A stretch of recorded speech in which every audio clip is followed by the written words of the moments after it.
Welcome back, fight fans, to the BTR Boxing Podcast Network. I'm your host, Sean, joined by Johnston, as always, to cover the weekend's action that's just gone. And Vasyl Lomachenko comes out on top in his return to the ring against Jamaine Ortiz in a close, competitive fight for Lomachenko. And he had some hairy little moments in there at times. And it was really good to see him back in the ring.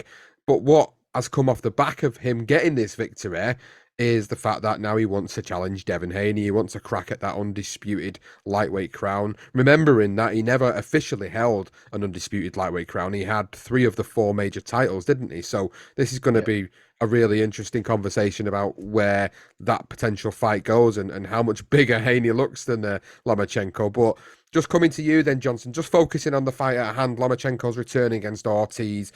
I thought it was quite a competitive fight. I think there was one scorecard that I didn't totally agree with. It was the right decision overall, but I thought it was a little bit more competitive than maybe what one of the judges scored in particular. Yeah, I think someone had it, was it 117, 111 or something Yeah. like that. Yeah, too wide. Look, it was much more competitive than that, and you got to give Ortiz a bit of respect. A lot of us felt that Lomachenko would do the business and get the win. I felt it'd stop him. I thought it'd stop him quite late. I felt like the puzzles he had set eventually would you would have Ortiz. So I don't believe he ever fought 12 rounds. I thought like sort of coming into that last stretch, I thought he was going to really start to struggle after missing a lot. But to his credit, he was struggling a bit. But what you did see is Lomachenko not really put his foot down, which was a bit unimpressive. But you look, the fact of the matter is, he's had a difficult time, like Usyk. They've had, any of these Ukrainian fighters have these challenging times outside the ring, and now they've come in to sort of brush off the cobwebs, if you like. And I think, I know I've seen a lot with Haney sort of. I think he was tweeting during the fight when he saying during in between rounds, he's sort of licking his lips in anticipation to fight Lomachenko and defend his titles now rather than move up. I think that's a bit of the one thing I will say is that Lomachenko won a fight. It wasn't the best of performances, but you've got to remember the levels that he set. He sets very high standards, and we always expect him to produce those goods. Considering everything that's gone on, and he's been out of the ring for a while, I think he did enough. I think he impressed in terms of the fact that he done what he needed to do. He went through the motions a little bit, but he got the job done at the end of the day.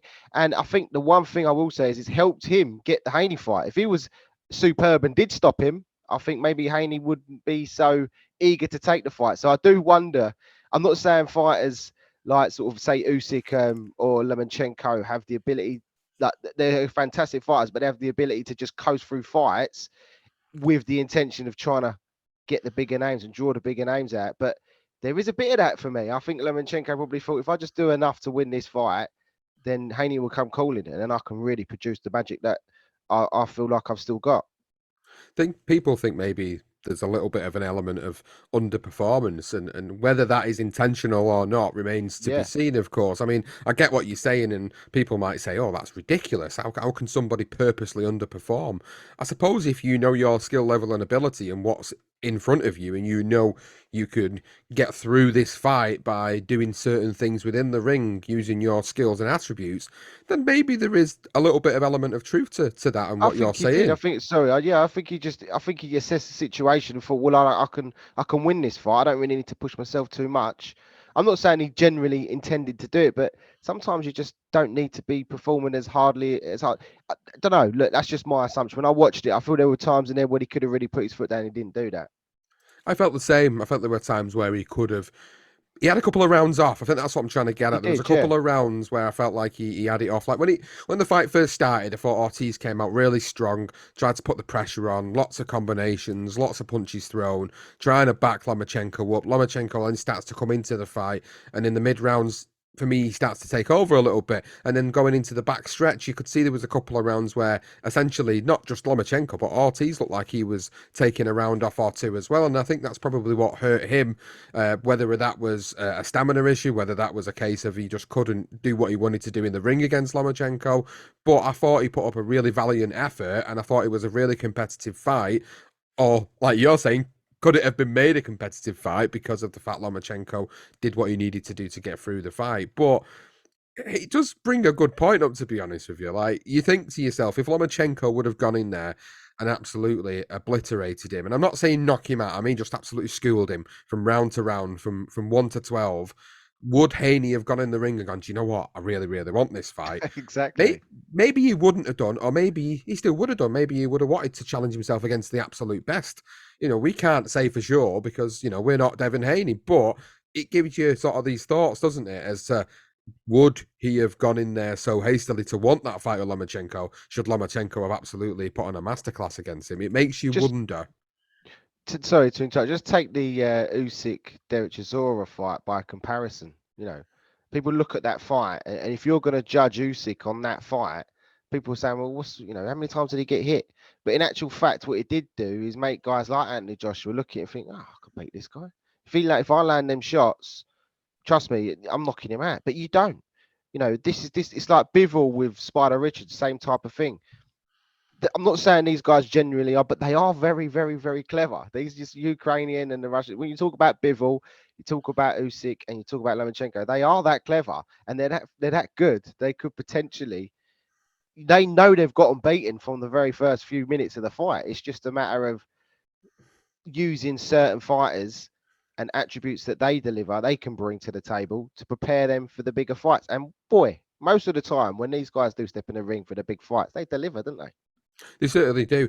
All credit goes to Ortiz. He put on a valiant He performance. did. And to me, I think he would have some really good fights in this lightweight division. I'd like to see him fight Kambosos. I think that would be an interesting fight against Kambosos. I think Kambosos' all-action style against the style of Ortiz would make for a really good fight. So that's something for the future that I would like to see. Both of them are going to want to try and get back up to the echelons of the lightweight division and challenge for a title because eventually Devin Haney's going to move up. There's no doubt about it. He wants the Lomachenko fight. If that Lomachenko fight doesn't come through, the likelihood is he's just going to vacate and move up. Simple as that. And he'll probably be made mandatory for one of the versions of the titles that he holds because of the fact that he was undisputed champion in the previous division. There is a ruling. I think the WBA in particular do it quite a lot where they say if a champion vacates from a previous division, they move up, they automatically sort of go to the top of the pile, which is a bit unfair, but you can understand why they get put to the top of the pile because of what they've done previously with their organisation or their sanctioning body. So, bit of swings and roundabouts here and there, but what I'm trying to get at is if Lomachenko takes the Haney fight, Haney takes the Lomachenko fight, and they get it on. Ultimately, for me, it'd be the last challenge in this division for Devin Haney before he does move up to the super lightweight category, where you're going to have the likes of Gervonta Davis, you're going to have the likes of Ryan Garcia that are all essentially moving to that weight and looking for these big fights. So the question remains now is how does Devin Haney get on against Lomachenko? He's the guy that's the undisputed champion. Lomachenko's the arguably the aging veteran of this particular fight, whereas you've got the youth versus the experience. It's a really intriguing fight because based on what I've seen from Devin Haney and his step-ups as of late, I'd actually fancy him to potentially win that fight with the size advantage as well. Yeah, and he's difficult to hit, isn't he? Look, I mean, Lomachenko has his moments. Don't get me wrong; he's immaculate when he's on fire. When he's on form, he's just stunning to watch. But I mean, he's boring to watch. I think that's I'm taking this as a sort of a casual fan. If you was a casual fan, you wouldn't point him in the direction or point a casual fan to the direction of Devin Haney because he doesn't excite as much. But what he does do, he judges his distances well. He very rarely gets hit.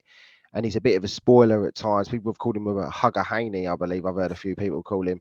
I would say that's a bit harsh. He's not a hugger. He's better than that. He's much better than that. And he's a big guy for the weight, so he's imposing, whereas Lomachenko is probably fighting at a weight he shouldn't be. Let's be honest, he's a super featherweight at best. But yet he's still competing with the top lightweights because of his skill, because of the ability he has.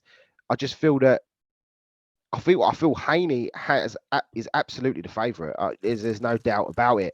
But I think what people have to think about sometimes, and especially, I mean, any sport this comes up, any sport, if a team has a great performance or if a fighter has a great performance, the first thing everyone remembers is their last performance. And you're as good as your last performance. You've got to look at the bigger picture sometimes. So people will look at Lomachenko fight and go, oh, look, he didn't look great there. And then you look at Haney and he's beat Kambosos twice comfortably, who people believe is a genuine contender in this division. Not for me. When you look at the top level fighters, he's clearly below those guys. But is he elite? I mean, he's the undisputed champion, but he's only beaten Cambosis Jr. He hasn't beaten anyone else. I think he poses problems for anybody: Garcia, Davis, Lomachenko. But I think the danger for him is that he takes his eye off the ball a bit here, and you get Lomachenko. Yes, this could be his last ever fight. Who knows? I mean, this could be everything for Lomachenko, and that's a danger. We've seen it before in history of the sport where these guys have just one more great performance in them, and if he does take his, if he ain't prepared for this, Sean, I would say Lomachenko could do it. I don't think he will. I think Haney just will have enough because he's younger and he's bigger. And I just think that that's enough to get him through because he's an excellent, excellent fighter. I wouldn't say he's quite elite yet. Even though he's undisputed champion, we will have him really high up and say he's an elite fighter. He isn't. He needs to be elite. You need to be beating the top guys. He's only beating Cambosis Jr. Let's be honest. So if he goes and beats Lomachenko, then wow, I'll give him all of his credit.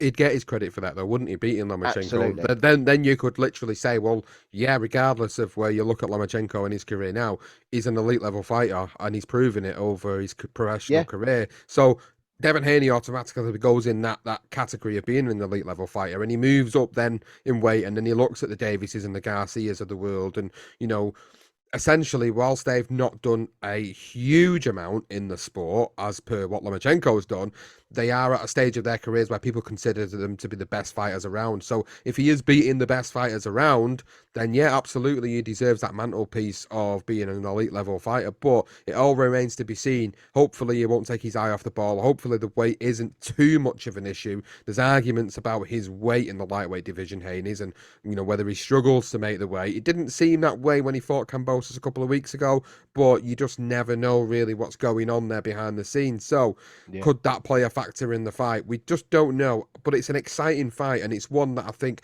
both of these guys need. Lomachenko is such a gentleman that he happily admits that Devin Haney is the A side. He doesn't sit there and go, I'm the A side because I've done this, this, and this. He understands what the business is all about. He understands Devin Haney He has is the the titles. guy. He's got the titles and he's at the top, and he's the A side because he's a much younger man. He's he's at the top of his game. He's going to be in this game for a long time now. Lomachenko's coming towards the end of his career, a year or two left maybe in this sport. So yeah, he understands that. So really, it's a difficult fight because Lomachenko's got absolutely nothing to lose in this fight. Absolutely nothing at all. Devin Haney has got everything to lose. So it's an interesting Exactly. fight. I'm It excited is. for it. I'm excited for And this that's one. dangerous, isn't it? Imagine that fighting Lomachenko with nothing to lose.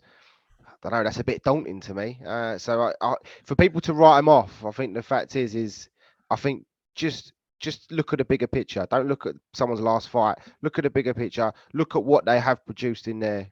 And the fact that you even say it yourself, Sean, and I agree. Ortiz on his night, on even that performance, beat some lightweights, some top level some contender lightweights. You know what I mean? So the fact that he's made it look it's tight, yeah, it was a bit tight. Some people even said it was a robbery. Never a robbery. Lomachenko won the fight, but he just did enough. And I think sometimes maybe he just held back a little bit to keep the reserves in for the big fight that. And I think that is dangerous. Anyone that thinks that this is it and that this is the end of Lomachenko, I don't think it is. I think he gives Haney problems. Well, it all remains to be seen. A lot of questions to be Does. answered, and we'll look forward to that when it happens. So, just rounding up the rest of that particular card, Robsy Ramirez got a TKO over Jose Matias Romero. Duke Reagan, Troy Isley picked up victories. Richard Torres Jr., exciting American heavyweight, went to 4-0 on that particular card. And also Nico Ali Walsh, grandson of Muhammad Ali, carried on his unbeaten run, moved to 7-0 with a unanimous decision over Billy Wagner on that card. So that was that card. What about the UK based card that was on the zone? There's definitely some talking points from this particular one anyway.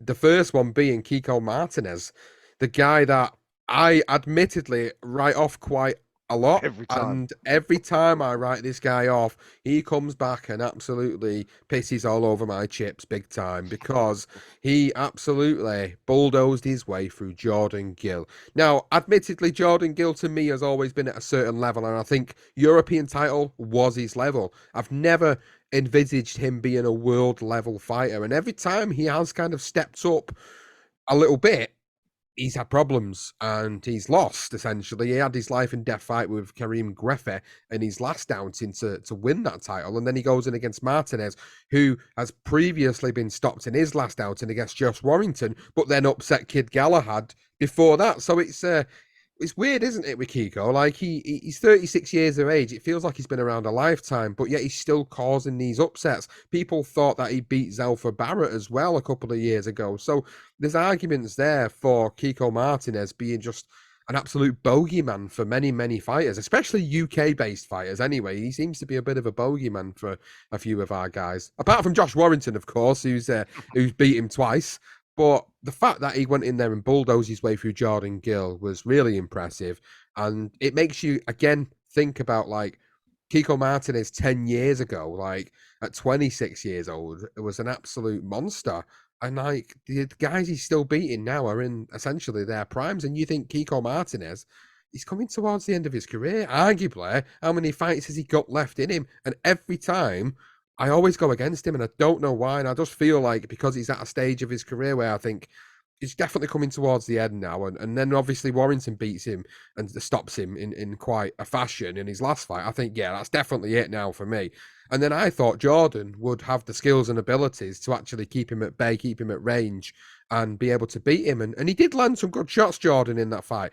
But it was each time he got a shot from Kiko Martinez that seemed to be the telling factor. And that cliche saying of the power is the last thing to go in a fighter, and Kiko Martinez, he's still got that power.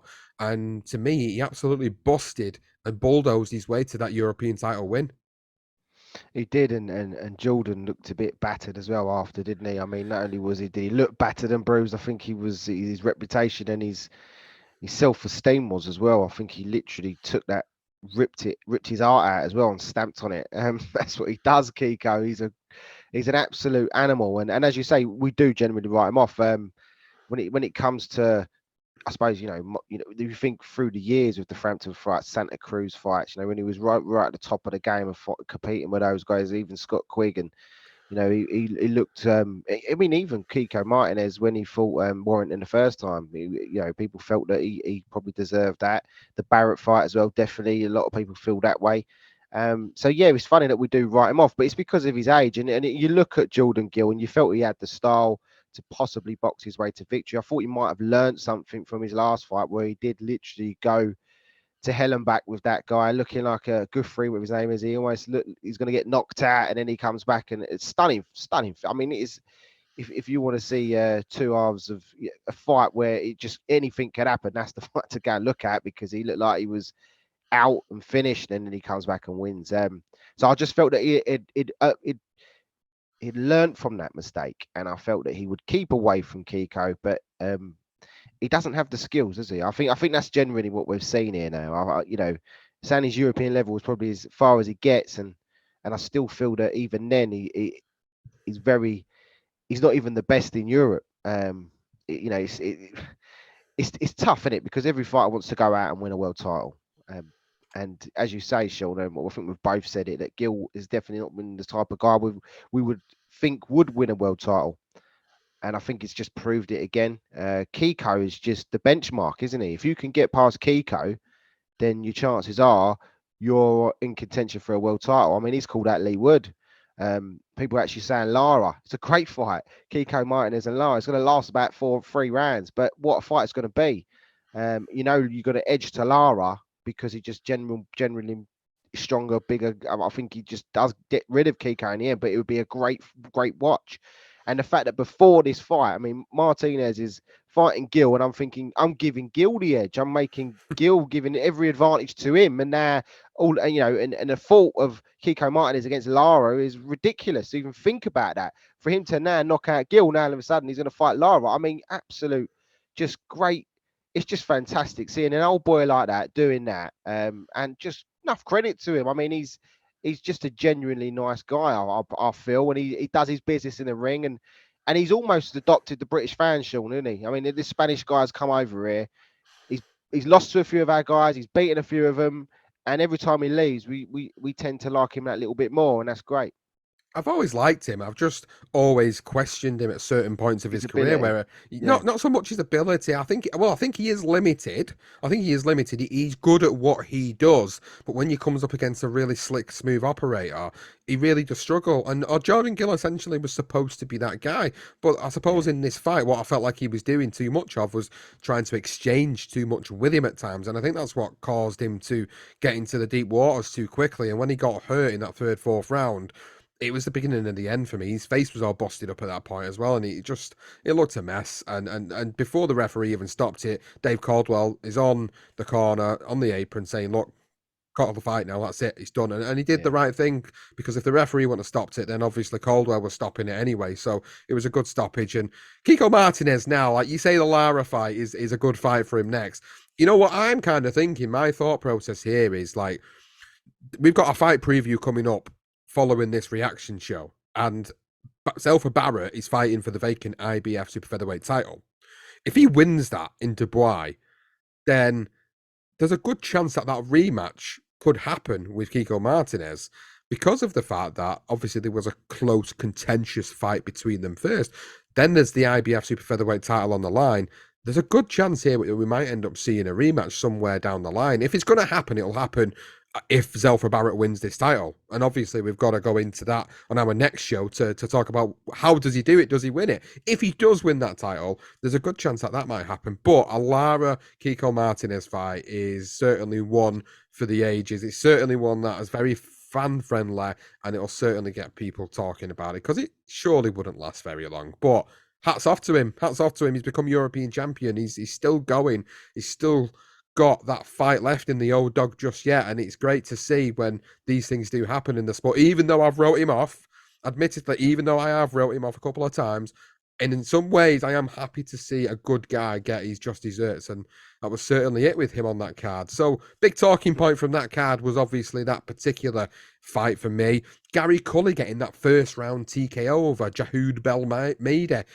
Just literally comes in with a counter left as Belmudi's coming into the corner, puts him down, and then that's it. He's done. It's all over. And then some people are saying, did he throw the fight, Belmudi? Did he even turn up to that fight? I think he just got caught cold. It was as simple as that. yeah. Yeah, I think you're right. That was exactly that. I mean, I watched a little bit of his couple of his fights before this one, just to see what he was about, and I would say that he was going to be the guy that was trying to be a bit of the slicks, that, but he come forward. He does come forward, and he does roll a little bit, and he looked okay, but he gets hit, and I knew that Cully would eventually, with his power, would get rid of him. I was just quite surprised that it ended in the first round. So credit to Cully, and wow, yeah, he moves on, Cully. I mean, he's definitely got some heavy hands on him, and he's proven himself time and time again, especially the last three fights. He's looked really good. So let's talk about Katie Taylor's victory over Karen Carvajal then. Obviously, it was a little bit of a homecoming, not the ideal homecoming at Croke Park in Belfast, of course. It's not the complete homecoming, but for us, English fans, UK fight fans, it's good to see her back here in a sort of a homecoming, defending her titles and doing it in a pretty good fashion, and getting that victory on points against Karen Carvajal, who was a game opponent. I didn't know nothing about her. Going into this fight, Lukey was saying it was a homecoming for Katie Taylor, and I think he was totally spot on with his assessment of how this was going to go down. But credit to Carvajal, who came and tried to give it as much as she could. She was just out hustled and out skilled by Taylor, who now moves on and looks forward to her next fights. The biggest fight that people are talking about is the rematch with Amanda Serrano. I've actually heard Clarissa Shields this week talking about she would be willing to move down to welterweight if Katie Taylor would move up and have a sort of big clash between them two, which I think is definitely something that still could happen before it's all said and done for Katie Taylor's career. But this homecoming in Belfast, I think, is the biggest thing at the moment that needs to happen for Katie Taylor, because she's 36 years of age. While she doesn't even think about retirement, and has said it many times, she's not considering retirement. Naturally you expect that she's got about a year or two left in the sport, maybe 1 to 3 big fights left in her before surely it'll be all said and done. She's already created and cemented a huge legacy in this sport because of what she's done. What's left for her to do at this moment in time? I mean, for me, it would be moving up again, trying to look at fighting maybe Chantal Cameron again. If Chantal Cameron wins this coming weekend and becomes undisputed super lightweight champion, then that would be a huge fight in the UK. Huge, huge fight. Undisputed champion in the super lightweight division. Katie Taylor to move up and try and become a two-weight undisputed champion. That's got a lot of appeal to it. The Amanda Serrano rematch has got a lot of appeal to it. There's quite a few really good options there for Katie Taylor. She's definitely not shy of having any big fights coming her way. For me, this was the homecoming. This was a bit of a layup for her, which I think was deserved. But now it's time to get back down to the big fights and solidify her legacy even more greater than it already is. Yeah, I'm with you. She does deserve these fights sometimes. She's been in pretty tough, and she's deserving of it in terms of what she's done for female boxing as well, Katie. And as you say, I didn't know nothing about this lady she fought, and to be fair to her, she stayed in there. A lot of people felt that this was the one for Katie to actually get a knockout, a stoppage for the first time in a very long time. But I think with Katie as well, I think she does enough, doesn't she? I mean, talking about Lomachenko, sometimes when you get these high level guys and females where you just drop your level a little bit, after a few minutes, couple of rounds in, you're like, I've got this one. It's just about now going the distance. Some people like to see the stoppage. I do personally, but sometimes for a fighter, it's a risky thing to do because you could get caught. But I think sometimes after a while, the chances are, even if I do get caught, I'm not going to get knocked out here. I'm going to win this fight. And I think that she just goes through the emotions a little bit. But to her credit, she's come out at the back of a tough fight. So the next step, Sean, I'm with you. I mean, Serrano is a possible opponent. Where would that be? Would she want Serrano in Ireland in Croke Park? That's a banana skin, isn't it? Really, I mean, and will we still get the same fireworks as we did in the first fight? I mean, we'll never know unless they have a rematch. So, I mean, I'm not dead against it. I would see it again. I'm not sure we'd ever get the same sparks we had in the first one, but you never know. It might do. And then I suppose the one I would say, like you've already mentioned, the Cameron McCaskill fight that's happening next week, which we'll discuss. I think if Cameron wins that, I think she's definitely interested. I mean, even she's beat McCaskill, but up and another weight. And McCaskill's a tricky girl, isn't she? She's a bit of a party spoiler herself. So I don't know if you would want her at Croke Park. So, I mean, even May, I just found another name. She was looking at Katie Taylor at some point, so maybe she could take that fight with Maya. So they're three names I'd say. If I'm going to say any, I mean, if Cameron can come through, Cameron at Croke Park would be a fantastic fight for Katie Taylor and female British boxing. So three great names there mentioned by yourself and obviously myself in terms of what Katie Taylor does next. There's definitely a good ending to her career. There's definitely some big, big fights there, and I'm really excited to see how her career does play out. And will she stay undefeated? I mean, what would that be in terms of a feat? It'd be some feat, and it'd be a really, really good feat considering sort of where her career has come and gone to. So yeah, I'm looking forward to seeing how it finishes up her career.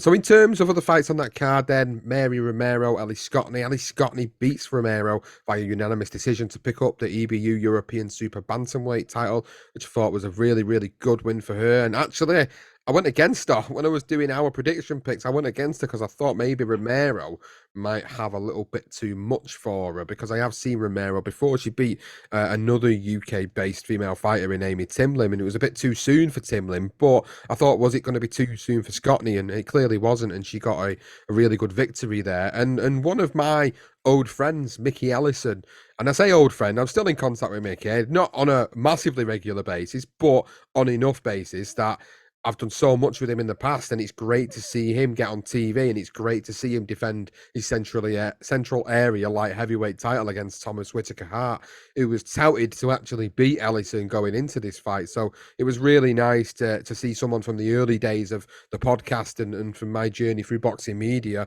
actually get a really, really good victory on this card as well. Then we've seen Johnny Fisher get a TKO also. John Hedges got a points victory, and we had the debut of Maisie Rose Courtney also on this card. Not too bad of a weekend for boxing there in the UK, but there's one fight we haven't covered yet that I think we do need to cover, and that's Joseph Diaz and William Cepeda. I think that was a fight I wasn't too sure how it would go down, and again, when we do our prediction picks, Johnston, I actually went for Diaz on points, and I thought Diaz might Mm. actually have the experience over Cepeda, who, although he was 26-0 going into the fight, the only victory for me that really, really stood out was Rene Alvarado, his previous fight. I think that was the only one where I Yeah. thought, this guy is going places, but I'm not sure if it'll beat a Joseph Diaz. But actually, for me, he in a way, he schooled Diaz. I mean, might be a bit of an overstretch maybe for me, but I felt like he did do a lot more in that ring than what I anticipated, and I thought Diaz would put on a better performance, and he didn't, and Cepeda got the victory, and now obviously he's the guy of the division who wants the big fights, who's looking for the big fights in this super lightweight division now. But what did you think of that performance then from Cepeda? I'm with you. I felt that Diaz might just have the skills and the ability to come through it. I knew he was definitely not going to get knocked out. I just felt that with Diaz, he has shown us previously that he has the ability to.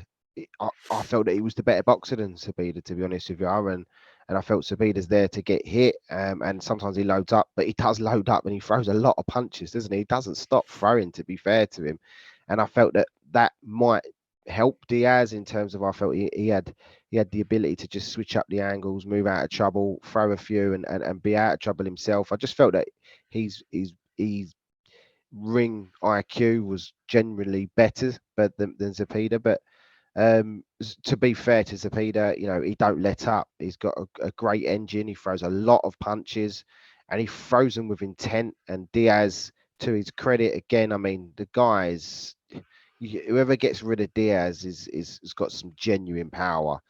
You just don't get rid of him, and he seems to enjoy it. Didn't enjoy it against Zabida, to be fair, because I feel like it was a real one-sided victory. And as you say, I mean, it's a tricky one, isn't it, with Zabida, because of the fact that is he? I always think of him as a lightweight, so he sort of sits in that lightweight division as well as he can move up to the super lightweight or junior welterweight, whatever you want to call it.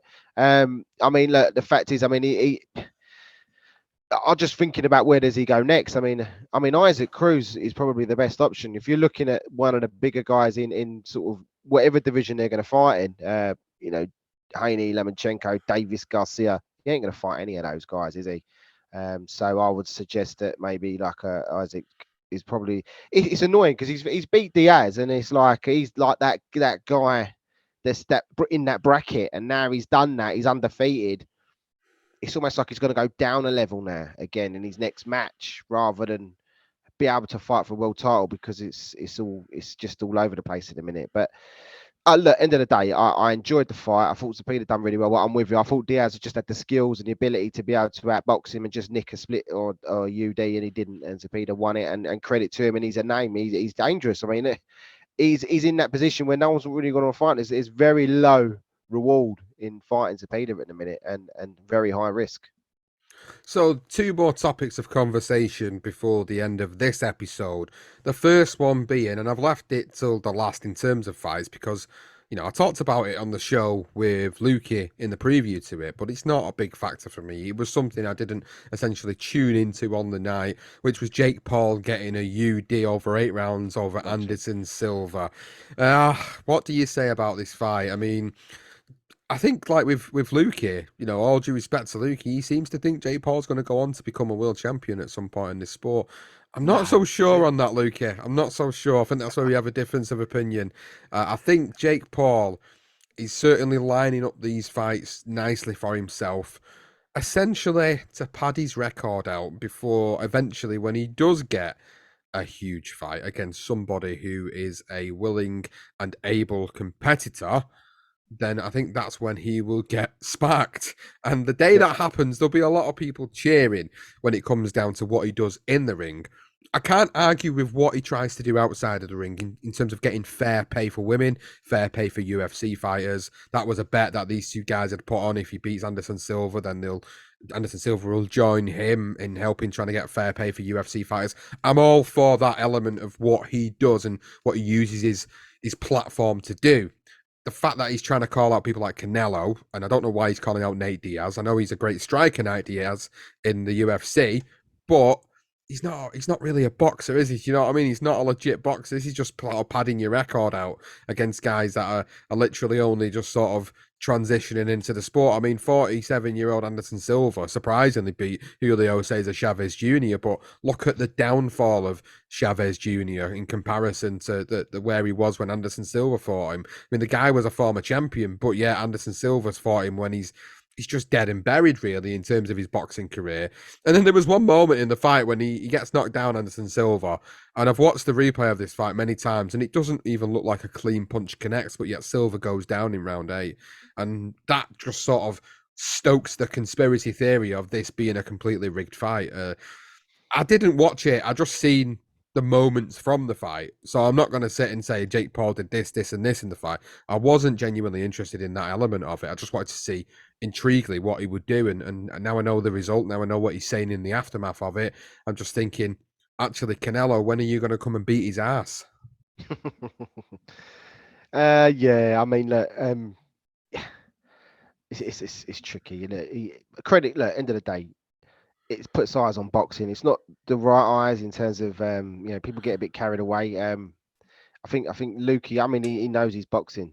He really does. I mean, he knows probably more than me and you, Sean. He's been in the business a bit longer than us, and he's we all know our own bits of it, but I think that's a bit far fetched to think that he will become a world champion. Saying that, depends what sort of world champion you're thinking. Are we talking about an international, intercontinental world champion? You know, a special design belt for someone that you could actually consider to be a title, an IBO title. Look, I think he's going to get to a certain point where eventually he's going to have to bite the bullet. He's going to have to take a risk, and he's going to have to fight a genuine fighter. And to be honest, I think he's going to end badly. But he's shown improvements, I suppose. Not that I've seen too much of him from the highlights I have seen. He's shown he can whack a bit. But let's be honest, I think he's very limited in terms of where he goes next. Does he beat even Tommy Fury? I think he probably beats Tommy Fury. I mean, that's a crazy thing to say, but I do. I probably think he could get lucky and land one on him. But look, I mean, it's almost like a different side to the sport. You know, it's almost like your rugby union, your rugby league, and you got the YouTube boxing, and you got your professional boxing.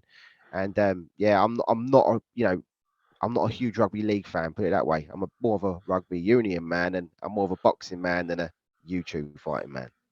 Yeah, that's a nice little way to put it. As simple as that, really. Me neither. Me neither. But it creates interest, doesn't it? It It creates does. conversations and talking points, and that's certainly why it gets brought up in this conversation. So to end the show, then, a big talking point which has happened in the past couple of days, which has definitely created a lot of debate. So I don't watch this particular fella on YouTube, but that fella called True Geordie, who has his own YouTube channel, does interviews with lots of different people, doing well with himself, doing well on YouTube, to be fair to him, you know, racking up the YouTube coin, as I like to call it. He does the interview with Tyson Fury earlier on this week or over the weekend, and he does a relatively okay interview with him. But then he gets to a line of questioning with Tyson Fury where he talks about the value of the Derek Chisora fight. What he basically does is he says what everybody is thinking about this fight, and he asks questions that your general boxing media journalists, the guys that go into the presses week in, week out, the guys that want this level of access to fighters like Fury, wouldn't dare question, because they knew for a fact if they would have questioned this fight and said it was a shit fight, they would have had their access revoked. They wouldn't have been going to the presses. They wouldn't have been going ringside. They wouldn't be posting all the pictures on the Instagram going, look at me on a flight to here to go and watch this fight. That's what happens in boxing media if you play by the rules and lick ass. If you don't lick ass and you're not from the boxing media world and you do what True Geordie did, then this is what happens. Tyson Fury gets completely rattled by it. And at first, when I watched it, I wasn't sure if it was Tyson Fury just being Tyson Fury, but actually, you can tell he's pissed off. You can tell he's rattled Tyson Fury a little bit. Like, he's pissed him off because Tyson Fury's used to having a lot of yes people around him, like many big fighters at that level. Like Anthony Joshua is another one. They've got a lot of yes men around him who will only ask the certain questions that'll make them as fighters look better and promote themselves. And essentially, I know that it's kind of what it's there to do. But a real journalist would ask questions alongside the actual quality of certain fights or fighters or people that they're facing or moments in the sport or issues over drugs test, and just ask people outright. If they ask them questions outright, they completely get blackballed from it, and that's why nobody does it. As simple as nobody does it. Admittedly, in the past, I've tried to ask certain questions in a certain way to try and get the answers I've wanted. Maybe not as direct as maybe what he was with Tyson Fury, but when we do the podcast, we say what we think. Especially you, Johnston. You are the biggest one on this podcast who will absolutely go to town and tear someone a new one if you feel there is absolutely a legit reason to do so. So, what did you make after seeing that interview and parts of that interview? What did you think of the questioning? What does it make you think about the boxing media element and why they don't do it? And also, what did you make of Tyson Fury's response? Look, True Geordie. I've seen a bit of his stuff, and do you know what I have seen? I've come across. I quite like his opinions on boxing. Sometimes, he isn't shy to suggest that if a fight's being delivered to him and it's a load of old pony, he will openly say that's rubbish, and I don't like that. We do that ourselves, when we see Chisora Fury fight come out, one of our reaction show was it's not good enough. It's not good enough for someone like Tyson Fury to say that I'm the greatest of all time and stuff like that. And then all of a sudden, fight Derek Chisora, a guy that's lost 4 of his last 5 fights or whatever it is. I think he's on a losing streak. Very rarely you see someone have that amount of losses on his record and get a world title shot. It's incredible, really, for people to turn around and say, well, who else is there? There's guys with genuine better records than Derek Chisora's. So I'm with him in that sense. I think that asking the questions about what KSI and Conor Benn was a bit irrelevant. I don't quite see why he even asked Tyson Fury those questions. It's KSI especially. I mean, Conor Benn maybe because of the fact that he's been in around but that's more of an ad hoc question. It's not something you start your interview with. But look, generally, he said Derek Chisora isn't good enough, and that's basically the truth. Tyson didn't like that answer, but I'm not gonna discredit Tyson. Yes, he got rattled, but he is in fight camp. He's fighting next month now, and was it the 1st of November? So he's fighting next month. He's got a few. A fighter has got to have to be a fighter, that you've got to live your life on the line, and Tyson certainly does do that. And sometimes when you get in the ring, even preparing for fights, it's the worst time. I mean, I can't even imagine what it must be like in camp. It must be just a nightmare. You need to be a certain person to be able to keep someone's mentality and everything. All that pent up aggression. You just want to go and punch someone's face in at the end of the day, and to make that and to keep that calm. And then all of a sudden, you got this Geordie fella questioning you, and as he even said himself, he even said picking holes at my decisions. The trouble is it just isn't good enough. And people that are in interviews, they won't answer these questions because they want them back. They want to be able to. If it's a lovely, nice interview, Tyson's more inclined to come back. He didn't want to do that. He thought, right, I'm going to question you and I'm going to put you on the spot, and he retaliated. So I'm not. Look, do you know what? I'm not actually digging any of them out. I think it's nice to see. It's refreshing to see someone ask somebody some difficult questions sometimes. But you don't see many fighters that sort of follow it up. Most people just go, do you know what? I'm terminating this interview. I don't even want to know. But Tyson's not that kind of guy. He's going to call him a dosser. He's going to call him a prick. He's going to send him to suck his bollocks or whatever else he come out with, and then struggle to turn off the phone because he's so pissed off. That was really funny. I did like that bit. He's struggling to end the call because he's just fuming. I don't know. Look, I just think that it's nice to see, but sometimes it's a bit shitty because I don't know. For me, it's not really Tyson Fury should be asking the question. He's picking out his mate for a payday. That's what it is. Say what it is. Say that. I mean, he almost did say that, but that's the truth of it, isn't it? And don't. I think if anyone should be being pulled through the coals, it should be someone like Frank Warren. But Frank Warren wouldn't get himself into that position. He wouldn't take an interview with the Geordie fella. He just wouldn't, because he knows the difficult questions are coming. I don't know where to take it, really. It was actually quite funny to watch, but I don't know. I like Tyson. I do like Tyson. I've got time for him. He's a world champion. He talks a lot of shit sometimes. Yes, he does, but he's generally, he's backing up his stuff. When he fights top level fighters, he comes out on top, and that's the genuine how it works. If he wants to be considered a legend, he needs to fight them all. So yeah, I don't know, Sean. I don't really know how to take it. What's your thoughts? I don't know. I mean, it's a good interview, I suppose, but some of the questions were a bit stupid. Some of them were really good, and it was just good, funny to see the ending. I thought the ending was brilliant.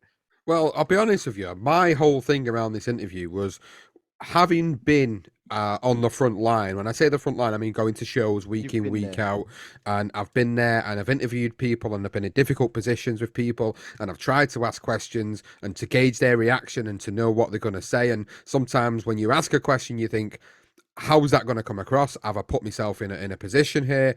And it is very difficult to try and interview people, but want to get people to hear what they really want to know. And that's the thing. That's the whole point of for me. I'm not a journalist. I've never have been a journalist. I never went to study journalism. And there are guys that are in boxing media now that are legit university graduates that have done journalism. That's fair enough.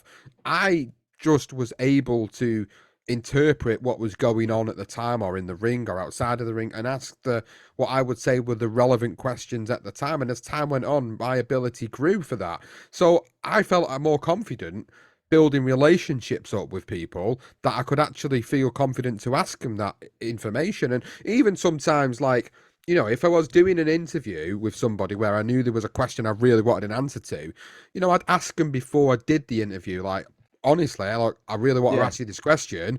Are you willing to answer this question? I mean, if they say it's completely off limits, then obviously I'll have to respect that decision. I'm not. It's a swings and roundabout situation because I want people to ask the relevant questions. If I'm watching an interview, I want to see the people challenged about certain topics that are true to me as a fan to the sport.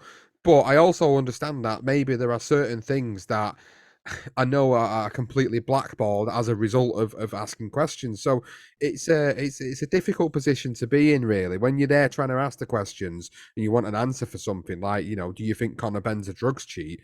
It's a very, very blatant question to ask, and it's a very difficult one to answer because as the person answering the question, if you're a professional in this sport, if you say something that then becomes derogatory towards maybe the British Boxing Board of Control or somebody else, then you're putting yourself up on a pedestal as well. And potentially then you're putting yourself in a position where you could end up like losing your license or being fined or whatever. So there are elements of both sides of the fence here where I can understand sort of like Tyson Fury's anger towards it because he felt like he was having his decision making process picked at, and I think that's why he got pissed off. But essentially, we all wanted to know why you picked this fight because for us, it's not a logical fight for him to have at this stage when he's potentially going to be retiring in the next 18 months. It just feel like a payday, and he pretty much, in no uncertain terms, said that. he did. Yeah, I enjoyed it because of the line of questioning. I think it was refreshing to hear somebody just ask the questions that people want the answers to. And it was also refreshing to kind of see Tyson try and defend it and defend it in his mind and his logic and try and understand and comprehend why he thinks this is a logical fight to have. Whilst I don't personally agree with some of his answers on it, in my opinion as a fan, I certainly respect the fact that he's got his own opinion and his own sort of decision making process as to why this fight is actually happening. So that for me, that's that. I can't really argue both ways. I like the line of question. Tyson tries to defend it. It's funny because he gets rattled by it. I think that's the he biggest thing does. is Yeah, like when he does kind of get rattled by it at the end, it's like, that's not really, Tyson Fury, is it? You don't expect to see him get as rattled as that by a question. I think he was just more. I think he felt like that True Geordie guy was basically shitting all over Derek. I think that's what he felt. That's the impression I got. Is you're shitting all over this guy? He's a professional boxer. He's a big servant to the sport. I agree with Tyson that he is, but does he deserve a shot at the WBC heavyweight no, title? No, exactly. So no. that's it, isn't it? That's the He's thing. helping a He mate doesn't out. He's helping his exactly. mate out, isn't he? Just say it. Just say, do you know what? Look down the line. You know, Michael Hunter. People said, some people just saying, Michael Hunter. What's he gonna do? I think he'd do a better job than Derek, to be fair. And then you've got, I mean, people said Hergovich, people said, we said Martin Bacoli even, Daniel Dubois, and people were like, yeah, he's on the undercard. Yeah, but he's on the undercard. That could have been a fight that could have been made. There's a few names in there. I mean, even the German fella, is it Kabul, whatever his name is. There are fighters out there. His argument was they ain't going to sell tickets. So that is the argument, isn't it? He's basically looking at it. They've got an arena to sell out or try to sell out. Tyson already gets 50, 60,000 people on his own. If we can get Derek Chisora, who brings about 20,000, 15 to 20,000, there's a huge crowd that's going to go and watch this fight because they like Tyson Fury and they like Derek Chisora. But do not think for 1 minute that after about 8 rounds, like they did in the rematch, people will start leaving the arena because that's generally what's going to happen unless Tyson Fury knocks him out. And then the other aspect to that is how dangerous is that? Because Derek does take a lot of blows, and whether he should be. That's Derek's decision. We've said this before. Derek has to make that choice himself. Derek will always get a license if he's well enough to fight. He has to take that into. So the question of like, is it safe? It's what went on them lines. Derek is a man. He's capable of himself. He's making his own decisions. Whether he will have problems in 10 years' time, we will probably see that there will be some issues with Derek Chisora because of the amount of wax he's taken to the head. That you look at the history of the sport, that tends to be how it is. That's way past that. It's like people talking about headering footballs now. I've headed so many footballs in my lifetime that it's too late for me now if I'm going to have any damage in the future. So yeah, look, I think the fact is that the health issue is aside. He is not the guy that should be fighting Tyson Fury for a world title. And it's insane to think that he's got it. I mean, just by selling tickets. Again, you almost compare it to the YouTube thing. He's not good enough, really. He's not good enough. He's not going to win the world title, but he still gets the money. And look, let's face it, he's not better than Usyk. Don't try and bullshit us. He is just there to make some money, and you're going to give him that money. You said before you want to give Del Boy a paycheck. You're giving him it. Just say, I'm giving him a paycheck. People will still go and watch your fight. It's genuinely the case. People will know what it is, and they will still buy tickets to go and watch it. I think you'd have more respect if he just come out and said it as bluntly as that. Yeah. I think if he just said, look, I'm giving my mate a payday, he completely deserves his payday. And kind of some of the stuff he was saying in this interview at the end of it, if he just come out and said it outright, rather than them trying to promote this fight like it's a dangerous fight for Tyson Fury, like, this could potentially upset the whole Undisputed route and this, that, and the other. Let's be honest, these two guys are friends outside of the ring. They'll go in there, they'll make it competitive for a certain amount of time. It may even go 12 rounds, but ultimately, we know deep down, it's written all over it. Like, these two guys are going in there and they want to make a load of money. Chisora in particular wants to go out with all that money behind him. Fair enough. That's fair play to him for getting the opportunity, for putting himself into a position by doing what he did against Pulev in his last fight. And no one else seems to want to fight Fury at this moment, whether it be on Fury's side that there's problems with negotiations, whether it be Joshua's side with negotiations, whatever the bullshit reason is behind why that fight didn't happen in December and why we're getting this one, it just remains to be seen. We're never truly going to know it. So in the interim, I would, let's put it in a different way, right? What would you rather have seen? Tyson Fury, Derek Chisora, or Tyson Fury versus Mahmoud Shah? Chisora. Exactly. So that probably kind of quells a little bit of our argument Yeah. against why this fight should be happening. Ultimately, we want to see a better opponent, but Chisora is the best of a bad bunch. It's as simple as that for me. Like, I'm not calling him a bad fighter. He's not a bad fighter. He's past his best now. Simple as that for me. He's there. He can make fights competitive, but he's past his best. So he is the best of a bad bunch of fighters that were available to fight at this time. If he would have fought Char instead, if that would have been announced, oh my God, there would have been an absolute bigger uproar than what people are saying about this now. Yes, we're a little bit pissed off he's not fighting Joshua. Yes, we're pissed off he's not fighting someone else who's a genuine top 10 contender. But it could have been worse. It could have been fighting Chan. I think that's what we've kind of got to try and pull ourselves back a little bit with. And I'm not I'm not defending the decision-making process of this fight happening and the fact that he's getting a title shot. I'm just sort of trying to say, look, if we want to try and rationalize it a little bit better, that'll be a better way to rationalize it, is that If they couldn't get anybody else, who would you have rather seen, Char or Chisora? I know I would have rather seen Chisora. Simple as that. So I think And that I kind agree of with you. puts I an end agree. to it, doesn't it? I mean, the other one is the fact is I do feel that Daniel could have been a potential. I think if anyone, Daniel could have got a shot. I mean, that'd be the one I would say. And I know he's on the undercard in probably a better fight than this, but and I think you look at the other one, you look at Hunter, you look at even Frank Sanchez, you look at Otto Volin, you know, those guys, are they going to sell as much tickets? I mean, there's nothing wrong in saying no. Do you know what? Those guys probably do. Just admit it. Those guys probably do have a better chance. They probably deserve it more than Derek Chisora. But Derek Chisora has been a good servant to the game. I'm going to give him an opportunity. He deserves it. And if he beats me, fantastic. Not fantasy for me, but he deserves it. Just be open with it and just say that. And I think people will get off your back a little bit. Just openly say he's the guy. He sells more tickets than those guys would, and he deserves an opportunity. Simple as Yeah. that. That's it. Yeah, I agree. Okay, well, that's it. We've got nothing else to Yeah. discuss for this episode. It's been a pleasure, as always, talking about all the fights and obviously the stuff going on within the Just sport. sorry, one more thing. I just got to say, Sean, but I didn't mean to interrupt you. But there was a fight in Japan. People may have known there was a great card actually. You had Ken Shiro against Kayaguchi. That happened this afternoon. It's now finished. Ken Shiro did defeat Kayaguchi, by the way, for those that may not know.